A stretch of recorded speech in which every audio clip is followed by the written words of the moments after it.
The year was 1943, deep in the heart of World War II. The world had become a battleground, nations clashing for dominance, survival, and freedom. In the Pacific, the American forces were engaged in one of the bloodiest campaigns of the war. Captain James Carter, a seasoned soldier of the U.S. Army, led the 3rd Infantry Battalion as they prepared for an assault on a heavily fortified enemy island in the Pacific. The mission was simple yet deadly: capture the island and establish an airfield. Intelligence reports warned of deeply entrenched enemy forces, but orders were orders. As Carter stood on the deck of the battleship USS Liberty, he watched the rising sun cast an eerie glow over the vast ocean. He knew many of the men beside him would not return home. His second-in-command, Lieutenant Mark Reynolds, approached. "Sir, final orders from HQ. The airstrike will soften the defenses, but it's up to us to clear the bunkers and secure the command post." Carter exhaled sharply. "Tell the men to be ready. The moment those shells stop falling, we move in." Chapter 2. Into the Fire. As dawn broke, the naval bombardment began. Artillery shells screamed through the sky, hammering the enemy positions along the coast. The ground trembled under the force of the explosions, sending plumes of dirt and fire into the air. Then silence. "Go! Go! Go!" Carter bellowed as the landing crafts surged forward. The ramps dropped, and the soldiers rushed onto the beach, their boots sinking into the wet sand. Machine gun fire erupted from the enemy bunkers, cutting down the first wave of soldiers. Carter sprinted forward, diving behind a pile of debris as bullets whizzed past. He could hear the cries of the wounded, the roar of the artillery, and the frantic shouts of his men.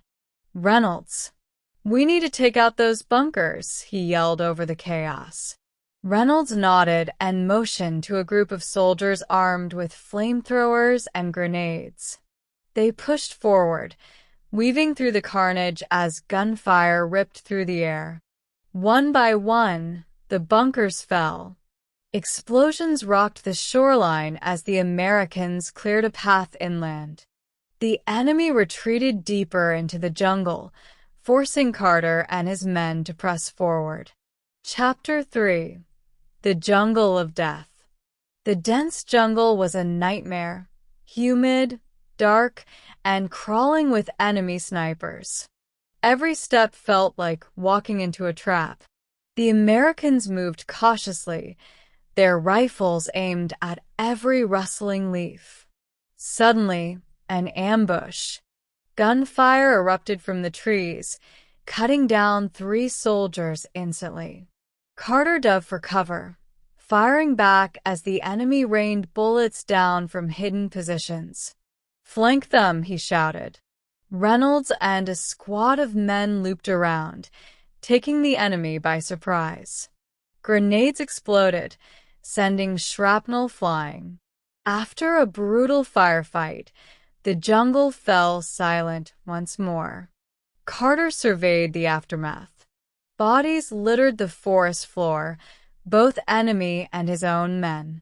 His stomach twisted, but there was no time for grief. "We keep moving," he ordered, his voice hard. "The command post is still ahead." Chapter 4.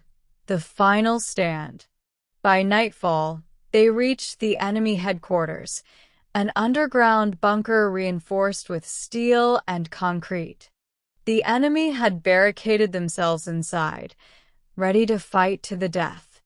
Carter gathered his officers. "We don't have the firepower to breach that bunker easily, but if we can lure them out..." Reynolds smirked. "A diversion?" Carter nodded. "Set charges along the north entrance. Blow it. Make them think we're coming from that side. When they rush out, We hit them from the flank. The plan was risky, but it worked. The explosion sent the enemy scrambling out, and the Americans opened fire from the sides, cutting them down in a hail of bullets.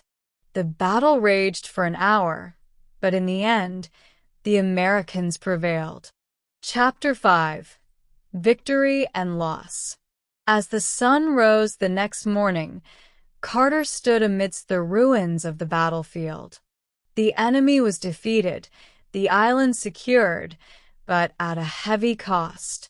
Nearly half of his men lay dead or wounded. Reynolds approached, his uniform stained with blood and dirt. "It's over, Captain," Carter sighed, looking at the bodies of his fallen comrades. "For us, maybe, but not for the world. The war goes on." He gazed at the horizon, where the American flag now flew over the captured island. The price of victory had been steep, but their sacrifice had paved the way for the final push toward peace. The echoes of war would never fade, but neither would the courage of those who fought.